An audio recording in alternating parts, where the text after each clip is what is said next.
আমি আরো কুইজের এক উপস্থিত বক্তৃতা বাদ দিয়ে আরো 3টা কুইজের প্রতিযোগিতা বানিয়ে দিলাম। আমি এটা কোনো কোশ্চেন না, আমি যে প্রশ্নটা করবো সবার অবগতির জন্য, দেখি কে জানে।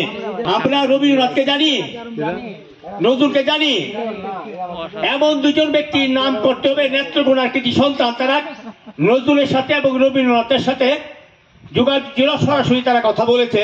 নেত্রকোনা 2 এবং রবীন্দ্রনাথের সাথে কথা বলেছে সরাসরি। আমি এই নারায়ণকে বাদ দিলাম, এই নারায়ণ ঠাকুর আপনি তুলুন যেতেন, নারায়ণ ঠাকুর বাদ। আমরা তো এমনি আমরা পূজা দিই প্রত্যেক দিন, আমরা হিন্দুরা, আমরা এই বত পূজা দিন গেলে নয়া না মায়ের মহোদয় বলতে চান স্যার কোনো প্রাইজ ছাড়া আপনি বলেন অর্ধেক পুরস্কার। আপনারা কেউ জানেন কিনা বলেন? 2 জন কৃতি সন্তান নেত্রকোনার। না না হয়ে গেলেও দিবেন, কারণ হচ্ছে এটা হয়ে গেলে যারা প্রাইজ পাবে তাদেরকে দিব না, আমরা পরে নিব।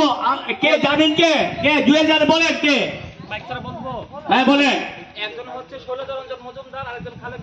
ধন্যবাদ ধন্যবাদ ধন্যবাদ। একজন হচ্ছে আমাদের এই যে হায়দার চৌধুরী, পিতা খালেদার চৌধুরী, উনি নজরুলের সাথে সরাসরি কথা বলছেন এবং আর মোহাম্মদ হবে।